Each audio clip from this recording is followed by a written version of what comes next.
Tu dis être chrétien, mais ton cœur est rempli de haine? Beaucoup de gens aujourd'hui se disent chrétiens, mais leur cœur est rempli de rancune, de haine et de vengeance. Ils se lèvent dans la prière non pas pour sauver des âmes, mais pour appeler le feu sur leurs ennemis.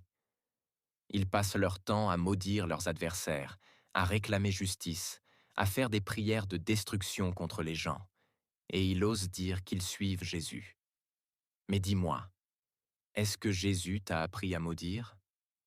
La Bible dit dans Matthieu 5, verset 44, « Mais moi, je vous dis, aimez vos ennemis, bénissez ceux qui vous maudissent, faites du bien à ceux qui vous haïssent, et priez pour ceux qui vous maltraitent. » Est-ce qu'un homme de Dieu peut maudire son prochain?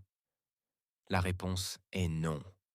Un homme de Dieu rempli du Saint-Esprit ne maudit pas. Il intercède, il pardonne, il restaure. Le véritable ministère de Christ, c'est sauver les âmes, pas les détruire.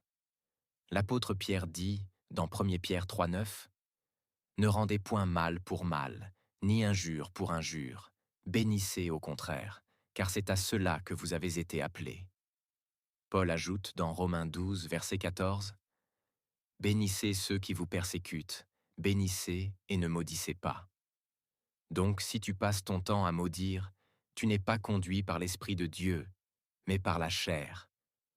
Est-ce que Jésus a maudit quelqu'un? Jamais. Même sur la croix, alors qu'il souffrait, Jésus dit « Père, pardonne-leur, car ils ne savent ce qu'ils font. » Luc 23, verset 34. La seule malédiction qu'il a prononcée, c'était sur un figuier stérile. Matthieu 21, verset 19. Ce n'était pas un acte de haine, mais un symbole prophétique pour dénoncer l'hypocrisie religieuse. Ne te cache donc pas derrière ce passage pour justifier ta haine. Si tu veux suivre Jésus, alors vis comme lui, dans le pardon, la miséricorde et l'amour. Où est passé l'amour du Christ? Aujourd'hui, on voit des familles brisées, des amis devenus ennemis, des frères qui ne se parlent plus. Les gens sont à l'église, mais leur cœur est rempli de vengeance. Ils prient avec force, mais détestent leur prochain en silence.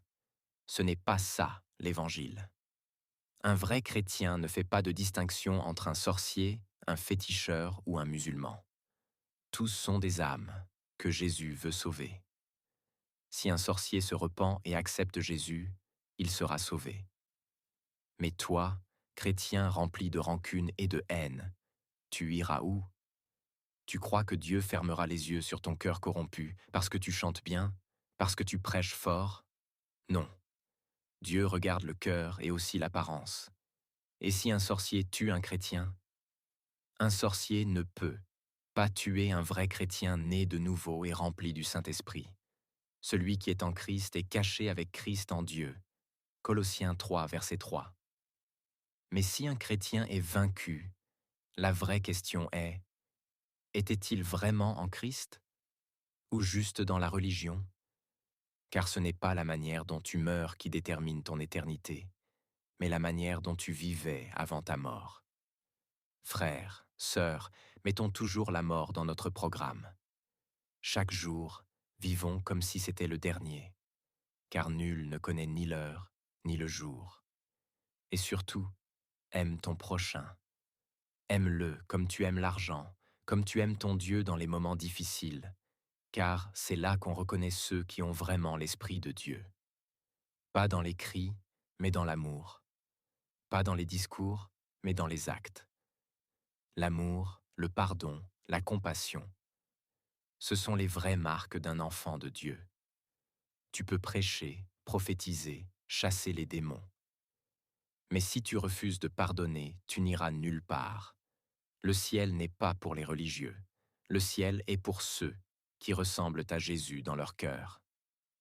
Alors, repentons-nous, aimons, pardonnons, car sans l'amour, tu n'es rien. 1 Corinthiens 13, verset 2.